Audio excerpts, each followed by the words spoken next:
Your curiosity has brought you back for yet another tale of terror from the Gangreene Estates.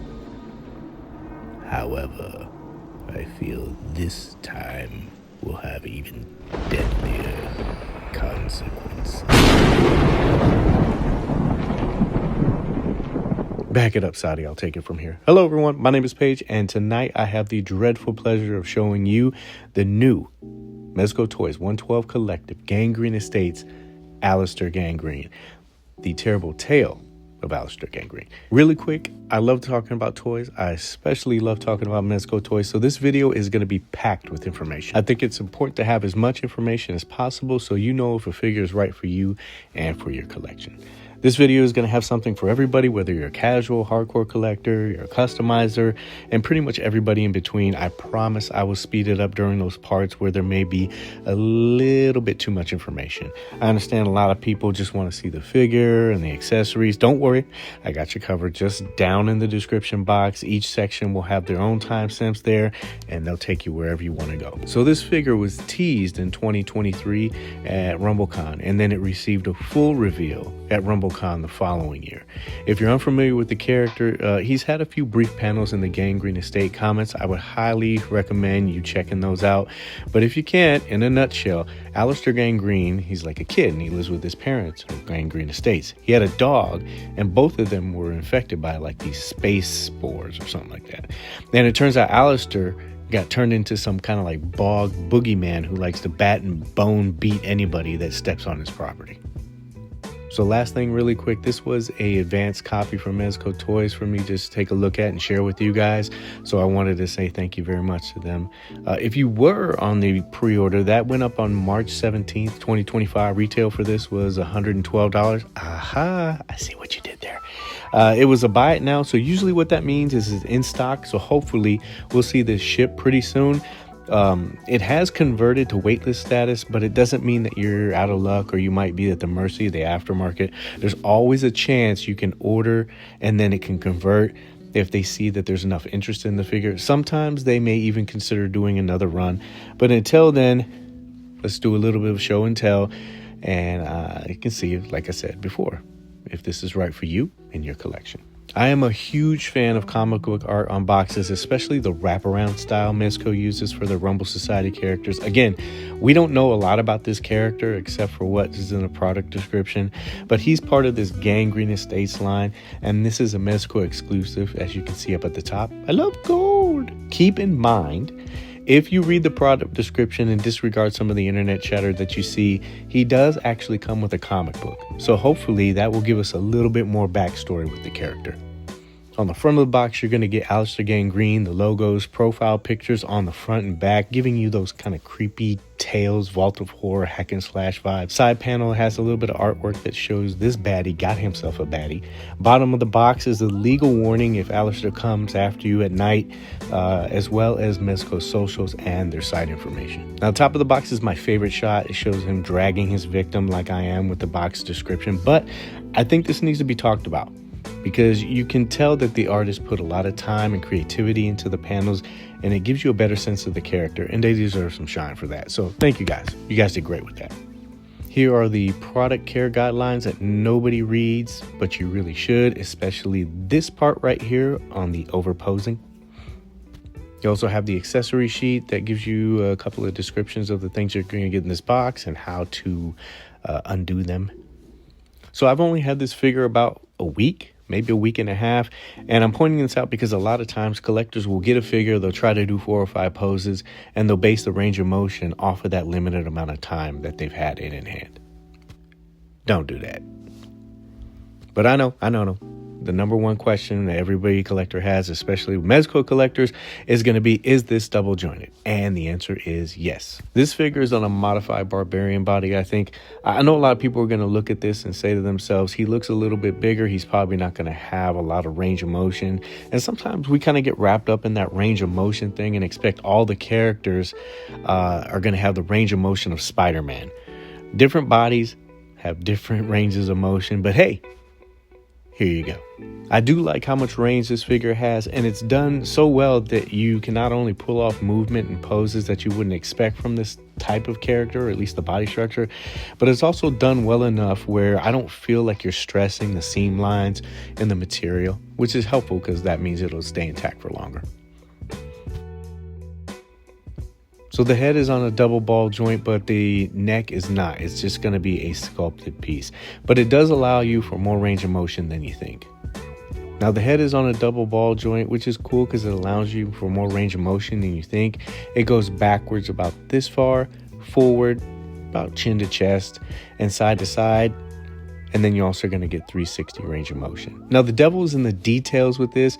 And while we're here, let's just take a moment and we'll talk about the head sculpt. Man, you are one ugly Mother Mary of God. Check out the design that they did for this one. You can see each scar, each rotten patch that transitions into like exposed facial tendons or decayed flesh that hides like this untold horror story for this character. I love it. It's really good. One eye-popping intended pun detail is the mutated eyeballs. I love how it goes from 1 to 3, and then you have 2 on the side of the head. The paint detail is done very well on these.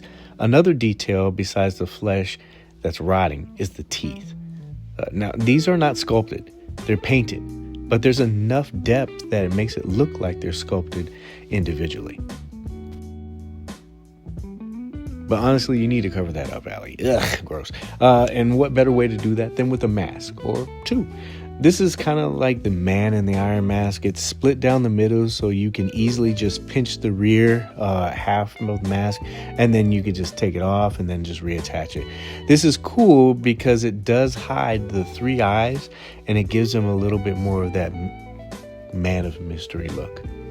You can also go with this alternative mask that looks kind of like the Beast from the comic. See how everything's tying in together. But this one's a little bit easier. All you have to do is it simply slips over the head so you can visibly see both sets of eyes, as well as give you a reason to buy multiples so you can have your own Bayou Gang or Army of Aleisters. Hashtag Army of Aleisters. While we're at the head and to protect your neck level, another accessory that you're going to get are 2 necklaces. Now, one of them has like these little claws and teeth on them, and they're very well sculpted. They have a nice little wash on them. And the second necklace has these like little baby creatures with little skeleton heads. You also get a fur pelt. It's pretty easy to put on, and it just gives you another layered look. Okay, what I'm about to do, I do not recommend you doing this, but I plan on buying another one, possibly 2, which I did do today. But I feel like showing you this will not only give you a better understanding in regards of the figure's range of motion, but it also showcases the insane amount of detail that goes into these sculpts throughout the figure and how it kind of comes into play in regards to the soft. Again, do as I say, not as I do. Because if you do this, you're going to run the risk of stressing the seams. Stress the seams. Yeah, that would be bad. All right, so here we go. This is the overcoat hoodie. Yours is going to have some stitching, but because I wanted to take mine off, I just kind of like took a seam ripper and just removed that. It's way easier for me to like take this on and off, but you are going to lose that form-fitting kind of gathering that the overcoat's going to have. Okay. What I love about this overcoat is the weathering throughout. You know, it's all over the jacket, and you can also see random strands. You can easily just take those, clip those off with some scissors, or just take some tweezers and pluck those out. You're going to have some stragglers. Don't worry. There are also holes where it looks like he's been either stabbed or shot a few times. There is a wire that's in the hood that goes down to about the collar area, which allows you to form fit that hood over his head. And speaking about harnesses, usually with the belt and the harnesses, you have to have this like precision of a neurosurgeon. I have a lot of dexterity in my hands, so I haven't had a lot of issues with these. But this harness and belt seem like they're a lot easier to kind of loop into the belt loops and get back on the figure. I would suggest, if you don't have that kind of dexterity, just using like a little set of tweezers. Really easy to get on and off. Once the harness, belt, and hoodie come off, you have the undershirt, and that's where the magic happens. Again, another layer of attention to detail. They could have just put the hoodie on and just put like a small piece of material down at the bottom and just called it a day, but they went the extra mile for this. I think this is cool because it not only gives you a different look, but it also has these two separate pieces that you can use for other figures in the Rumble Society line or just Mezco figures in general. Once you remove the undershirt, which has a very cool design, you get to see all the sculpting detail on this figure. Bulging biceps, vascular veins means Aleister is on that strict 200 cal of graveyard gremlins a day, and all that cardio he gets from chasing down victims definitely keeps the guy shredded. Not only did they put a lot of attention into detail on the sculpt, but the paintwork as well. I love the shading that they did on the muscles as well as the abs. You also get to see the joint system for this figure, which I think is very important. Initially, I thought that these were going to be butterfly joints because there is a little bit of back and forth movement in the shoulder area, but I think that's just part of this ball joint design. The arms can be raised at 90 degrees and even higher, so you can get them in a wide pose. The arms can go past that, but you just have to rotate the ball joint to allow him to get to what we would call, an eye pose, I guess? Arms can also do a 360, but I wouldn't do that with the soft goods on. Obviously, that's not going to happen, but it does show you that that range is there. There's a bicep swivel, and the elbows, like I said before, are double jointed. But because of the sculpt of the figure, you're not going to be able to have his hand touch the top of his shoulder. But I challenge anybody that has muscles like a maniac to be able to do that. The wrists on this are the standard Mezco split ball pegs. I would say that these are medium ball pegs, much larger than the ones you would probably get with slimmer body characters like Miles, which is a good thing because it makes swapping out hands feel a little bit more secure. And once you pop these things on, they pretty much stay into place. You get 6 set of hands, and each one of them has a lot of great paint detail on them, even down to the fingernails. Now, while we're talking about hands, you are going to get a couple of weapons and trophies that can go in those hands. You get one blood-stained spiked Bam Bam mace with like a lot of nicks and scuffs. It's a medium hard plastic that the hands can hold pretty securely. Next weapon is the bone club, and it looks like a femur bone because there's a little ball socket right here. And the detailing on this one is done very well. You can see like a lot of nicks and scuffs, possibly where Aleister cut into his victim, or maybe it was when he was having a battle with one of his victims. You never know. Tip of the bone is bloodstained, and it has some gloss with some sprinkle splatter on it as well. There is a loop that you can just place that on the belt. It's pretty easy, but you probably want some more trophies. And speaking of that, he also comes with the severed pointed hand. I like the decay and the lacerations on this one. They are kind of close to where the radial artery would be. And then if you look at the severed part of the wrist, you can also see 2 bones that run through the arm. It's a nice little detail. It's top coated with a little bit of gloss, and it gives you that wet look. Speaking of severed parts, there is also a severed head. Yeah, that's right. Talk about the guy with the face that'll haunt you in your dreams. But this is done very well. More decayed flesh with lacerations all about the face. And it's just like the hand. If you flip it to the bottom, you can see the trachea or the spinal column. But even if it's not the spinal column and you feel like you missed out, you can get this freshly ripped head and spinal cord. Hold your lunch in. We're almost done. This is done very well anatomy-wise, as well as being based on the blooding, disgusting goodness. I can see people using this for quite a few things. One thing that I really like about this figure is the ridiculous amount of range that you get in the chest and the ab area. Now, one of the benefits of having the soft goods off is you can see that it hides a lot of the gapping. I think Mezco took advantage of this because, as you can see here, there is a little bit of gap in the back, but it allows you to have more of a hyper-articulated movement going forward and back. You do also get thigh rotation. The knee can bend 90 degrees, but again, because of the sculpt on the boot, you're not going to be able to go all the way and kick back. Now, does that mean you can leave your Aleister Gangreene in some kind of Jean-Claude Van Damme split and it's not going to split the pants or stretch out the material? Probably not. But I feel like there is enough space given in those areas where you can pull off poses that just don't look stagnant. Now going back down the leg, there is boot rotation, but you're going to have to break the seal. All you have to do is mess around with it a little bit. The ankles are always another area of concern for Mezco collectors. You're going to be able to get these to pivot inward and outward about this much. The ankle can go up this far up and then about this far down.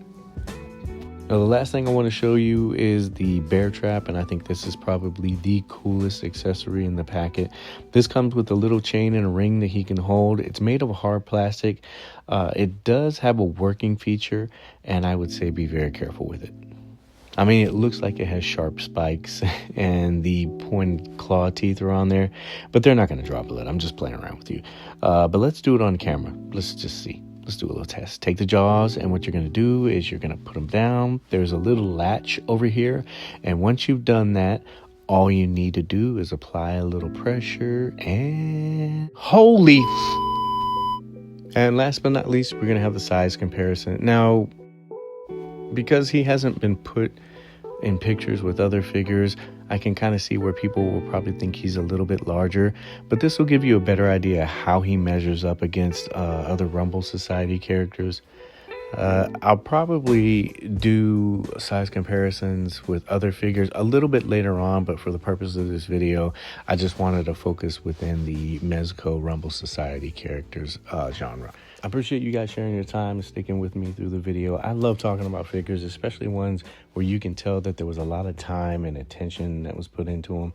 From the design of the characters, soft goods, to the sculpting details on the figure, all the way down to the accessories.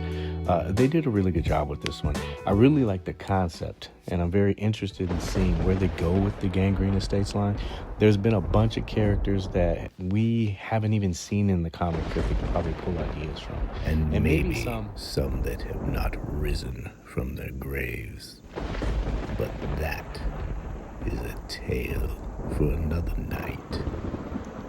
Until then...